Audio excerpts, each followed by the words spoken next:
In 1987, the management consultancy McKinsey persuaded him to join its Milan office. At the beginning, I really hated it. I thought that I was in a different world. I thought that I was on Mars, and they had to be extremely patient to retrain me at being a consultant. What did you learn from being a consultant? There are basically two things. First of all, you have the luxury of thinking when you are a consultant. You are actually paid to think. When you are at the company, you don't have much time. Your day is taken by immediate decision, by emergencies, and you really don't have the time to think. Minoli became head of turnarounds at investment bank Bain & Company. In 1996, the investment fund Texas Pacific Group asked him to look into Ducati. So for 45 days, I basically lived in this premises with another 9 or 10 people. The company had a great brand name, a great product, and a great history. They just did not have a company around it. Ducati has had many checkered flags and a checkered history. Founded in 1926 by Antonio Ducati and his sons, it produced popular radio sets, then was bombed to rubble in World War II. In 1946, Ducati launched the Cucciolo, or puppy, a motor to bolt onto a pedal cycle. It was a massive success, and the company moved on to larger motorcycles in the 1950s and sporting success. Vediamo due Ducati tenere testa bravamente alla 2005 di Taruffi. Victories in events like the Tour of Italy built up Ducati's renown, and it continued its string of racetrack successes in the 1970s and 1980s, focusing on superbikes. In 1985, brothers Claudio and Gianfranco Castiglione, owners of Ducati's rival Cagiva, bought Ducati from the Italian government. The Cagiva had a brilliant frame and no engine. So they saw here an engine, the Taglioni engine, that had been kind of abandoned by the Italian state. And they were aware that Ducati had no frames. Putting the two together and adding style made the company profitable, up to a point. The company was obsessively focused on beating the Japanese on the racetrack. They really didn't care that much about selling their products. They started losing the money that they were making at Ducati in some other different ventures. So the Castigliones were, in a sense, robbing the Ducati business. Well, after all, it was all their business, so there is no robbing involved in that. They were just simply taking the money from a good place and put it in the wrong place, and that was their prerogative. It was not a wise decision, I don't think. In April last year, Texas Pacific bought 51% of Ducati and appointed Minoli CEO. Output had slumped to just 20 bikes a day. It was a pretty sad sight when we came in. There was no money to pay the suppliers. Therefore, there were no parts that were coming in, and the production had to be low. Minoli paid the creditors, hired new workers, boosted production, established a new finance department, computerized engineering design, and revitalized management. What gives Ducati the right to be reborn? The people that worked here kept their passion for Ducati. The workers here were not paid for 2 months. They still hang in the company waiting for better times.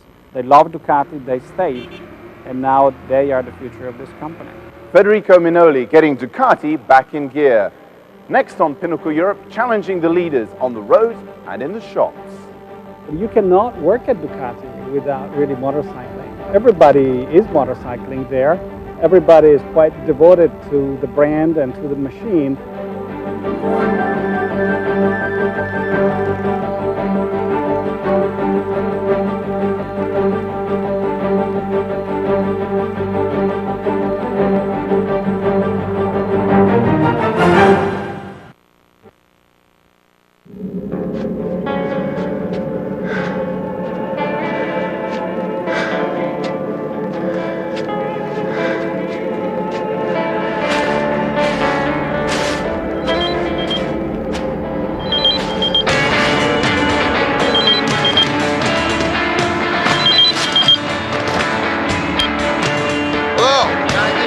Introducing Iridium, the world's first handheld satellite phone. Look who's been talking to Riz Khan. They're movers and shakers I'm only interested in innovation and ideas. and international peacemakers. The rights of people that are at stake. Athletes at the top of their game Boxing has saved a lot of people like myself. and entertainers on top of the world. I always try to do something different. The most interesting people from around the globe do Q&A with Riz Khan. Weekdays on CNN International.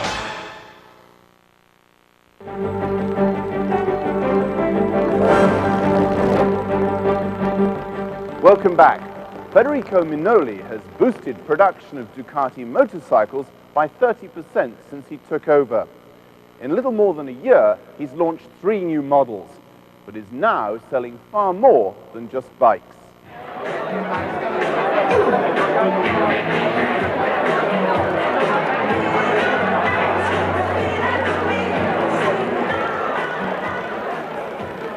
It may look like a fashionable art opening, complete with guests in black leathers, but it's the launch of Ducati's brand new megastore in New York. It's not in a suburb like most bike stores, but right at the hub of the city on Times Square, just a few blocks from where Ducati's US big bike rival Harley-Davidson has its popular cafe. It's the idea that you have a product that has such a personality that will support an entire world around it. As Harley successfully brought their character into Europe, we are ready to bring our character into the US. So the New York megastore, the first of several planned worldwide, stocks everything from spare parts and oil to Ducati motorcycle leathers. The centerpiece being the bikes themselves, complete with that sound. Is it an exercise in stretching your brand? I think it's just an exercise of giving the customer what they want. The Manhattan store has been selling record numbers of T-shirts to the tourists that come by. They see the name Ducati. They see the beauty of the machine. They go in. They do not want or cannot afford to buy the machine. They buy a T-shirt. What sort of range tank would you get on that? But for those who can afford the bike, Ducati wants only top-quality dealerships. Under Minoli, it has gone from 180 showrooms in Italy selling 3,000 bikes to just 80 selling twice that number. Minoli says he wants fewer but more committed dealers worldwide. Ducati needs a particular type of sale, a particular environment. I do not believe in multi-franchise dealers. I think that the single franchise, somebody who's really passionate and committed to selling Ducati, is worth more than somebody that has Ducati lined up with another 10 different brands. Those dealers will have an expanded model range to sell. The entry-level Monster is for younger riders, while a touring model, more for older bikers like Minoli himself, is a departure from the niche Ducati remains committed to, sports superbikes. What we call that is expanding our niche. And we'll expand it in 2 directions. One is in the direction of comfort, and one is the direction of fashion. We will never compete directly face-on with the Japanese. That would be a big mistake. We are not competing on price. We have a premium product that costs a premium price. We want to stay that way. We are the most profitable company in the motorcycling industry. We want to stay that way. A hot, stylish 250cc bike is something that Ducati has produced in the past. Do you think you might do so again? I think that you have to know where you're good at, and I think that we are good at large displacement. To strengthen its big bike image, Ducati has launched its first ever advertising campaign, featuring the people Minoli says are the most dedicated Ducatisti or Ducati enthusiasts of all, his employees. This is the only black and white advertising that you will see in the entire industry. Give a feeling of Bologna and Italy, and then have the people that enjoy Ducati and work on Ducati prominently displayed in the ad. Unusually for an engineering company, Ducati has many women building its motorcycles. Because we ramped up production so quickly, we had to hire quite a lot of new people in this factory. And because this is a full employment area, we had to hire very young people and a lot of women. Though Minoli says quality is key to production, he's cut the number of suppliers to ensure parts are up to scratch, production costs are less critical. I think that the market was so thirsty for Ducati that we had just to crank out as many motorcycles as possible, and tomorrow we'll start looking at the efficiency of the production line. But underlying all of Minoli's efforts is a focus on technical progress, the task of the engineering department he reorganized. Well, I think this is the heart of Ducati, and this is what will make Ducati so special also in the future. Nearly 10% of Ducati's sales are plowed back into R&D, concentrating on two aspects of the bike of the future. One is the performance area, and we'll work on handling, speed, and acceleration. And the other one is the environmental area, and our primary concern here is the sound safety. The ultimate test of successful innovation, the ultimate sales weapon, is Ducati's performance on the racing circuits. Perché in quella gara magari non ha potuto prendere tutti I punti che meritava da lui. Minoli takes a close interest. If Ducati lost its edge in superbike events, his strategy would be in peril. Racing really defines Ducati and the Ducati character. Everything that you see out here ultimately will end up on your bike, and that's why the consumer really finds an empathy between what they're buying and what they see racing. Minoli's brief is also to prepare Ducati for a stock exchange flotation whenever its owners choose. He boosted annual sales to $220 million last year and says Ducati is ready for sale. You've been a turnaround expert. You've gone in, turned things around, got out again. Do you think the love and the passion here have infected you and this might be a marriage rather than a brief affair? I think that the group of people that is right now at Ducati very soon could just run this company without me. At that point in time, what could keep me here is just the love and the passion that, again, this brand is unmistakably spelling on me. Federico Minoli on turning a motorcycling myth into a money spinner. Next on Pinnacle Europe, it must be in the family genes. Beaches, bikes, and babies. Motorcycling is just, again, a fun thing to do. It's not the way that I really spend all my free time, and that's not my life.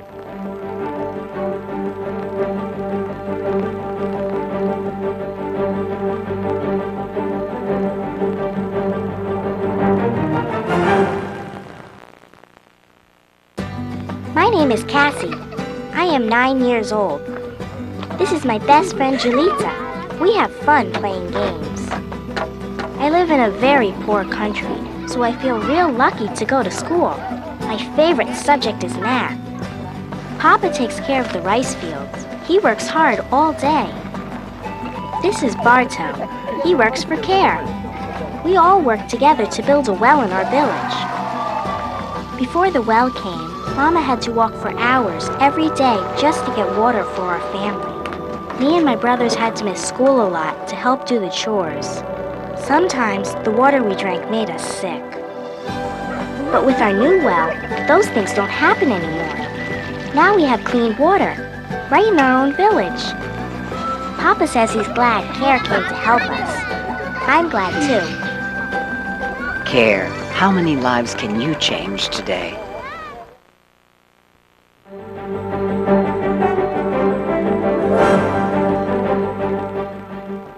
Welcome back to Pinnacle Europe.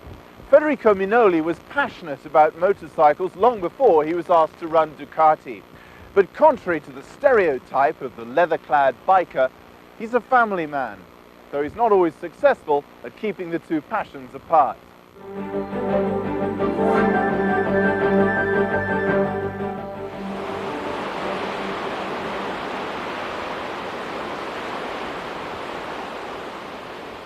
Forte dei Marmi, an exclusive Italian resort on the Mediterranean, and holiday home to the Armanis, the Agnelis, and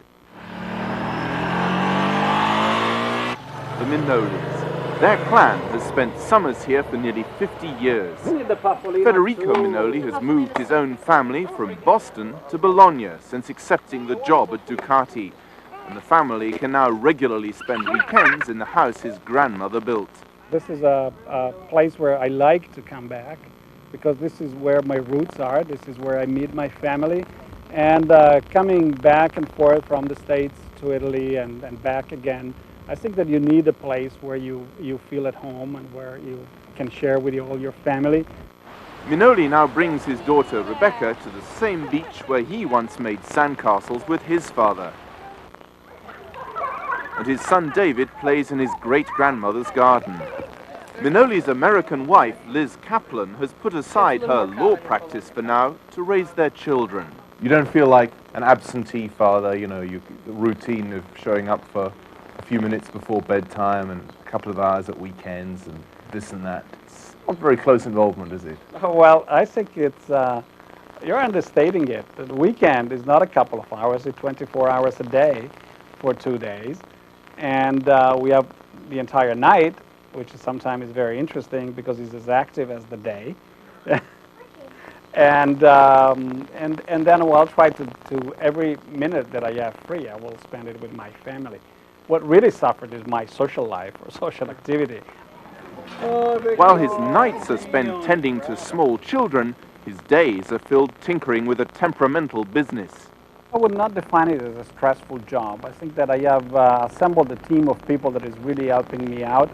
And this company is such a lot of fun, and the results are there. And I think that this is just a great job. It's not particularly stressful. Are you concerned by the possibility of burnout, whether in yourself or other people that you rely on? I think that results are a great medicine against burnout. If you work 14 hours a day and results don't come, that's where you get burned out. Here we are enjoying great results and everybody is working with a lot of passion but also a lot of rewards. And that passion for Ducati is not Federico's alone. Already David is demonstrating an impressive understanding of the business. What kind of motorcycle makes this sound? A Ducati is this one. Make a Honda sound. And what about a Harley? Potato, potato, potato. But while David has the enthusiasm of a Ducatista, it will be years before he rides side by side with his father. Federico Minoli on the open road. Coming up next, his views on speed, safety, and being a responsible manufacturer. I think that then you give a tool to people that have to use it with their brains.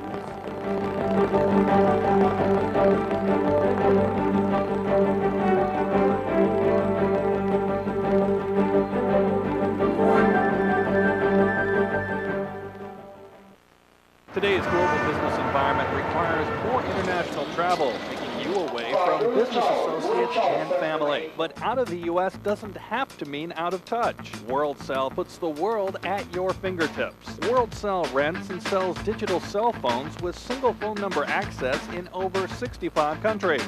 An affordable way to make calls to and receive calls from any phone in the world.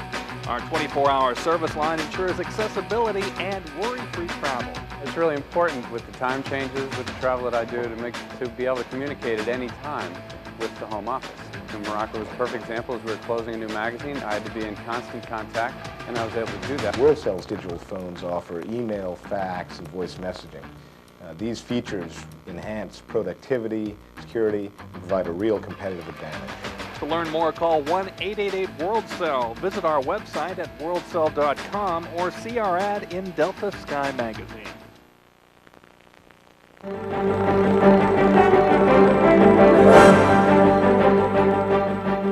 Welcome back. The glamour and excitement of motorcycling are obvious, but bikers have little to protect them if things go wrong, and around 8,000 die on Europe's roads each year. All the same, Federico Minoli says he can provide a lifestyle and safety together.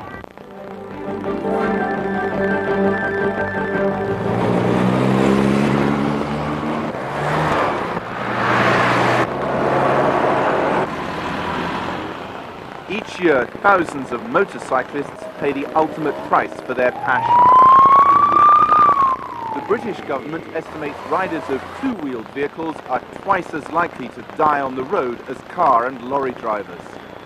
But Ducati's Federico Minoli says the manufacturer can only do so much. In the end, safety is up to the rider. I think that then you give a tool to people that have to use it with their brain. So drunk driving or driving without a helmet is something that we discourage as much as we can, but ultimately this lies with the individual to decide what they want to do. But governments sometimes act to reduce danger. Recently, so-called superbikes have been targeted for legislation.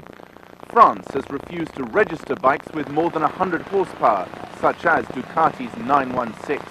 And there's been talk of the European Union doing the same. First of all, I don't think that will never happen.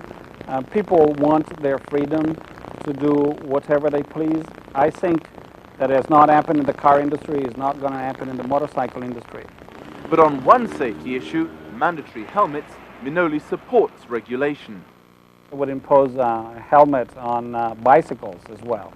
I think that the statistics that we see show there is such a dramatic decrease of accident and of serious accident when you wear the helmet that is just irresponsible to go on anything without one. Motorcycles are getting more powerful, but improved frame, brake and tire technology are helping cut casualty rates.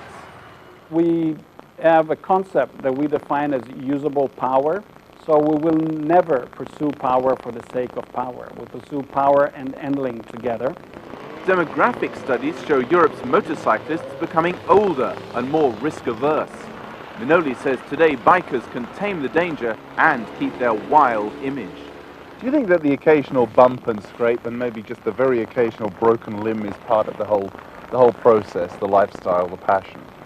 Well, I think we'll try as much as we can not to have that part of the experience, I think. I think that all in all, motorcycling is a safe sport. And in fact, people around the racetrack, you have so much protective gear this day that you might have the thrill of falling off the bike, but you really don't get hurt. Some kind of a thrill. Federico Minoli, CEO of Ducati. That's all for Pinnacle Europe for this week. I'm Charles Hodgson of CNN Financial News.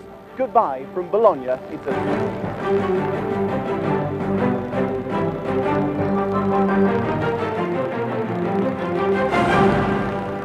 Do you have a comment or question for Pinnacle Europe? Email us at pinnacle.europe@cnnfn.com. Also, for information on upcoming Pinnacle Europe programs on the web, go to www.cnnfn.com and click on FN on Air. Until now, no calling card has ever allowed you to make phone calls and connect to airlines, hotels, and other travel partners. Send or receive voice messages. Send or retrieve up to 99 fax pages. Speed dial up to 9 numbers. Create instant teleconferences. Or access the latest in news, weather, and sports for a flat 25 cents a minute. Anytime, anywhere in the USA. Introducing the DeltaTel Communications Card, a virtual traveling communication center. I'm Lou Dobbs, and this is Business Unusual. After taking financial news to new heights, Lou Dobbs is diving into new competitive business waters, exploring the creative approaches and risks in today's innovative ventures. So when it comes to surviving in business, Lou shows you what it takes to succeed on Business Unusual. Sundays only on CNN International. Be sure to watch Business Unusual. We hope you've enjoyed this week's Delta Airlines Horizons. I'm Kathy Healy. Have a great flight.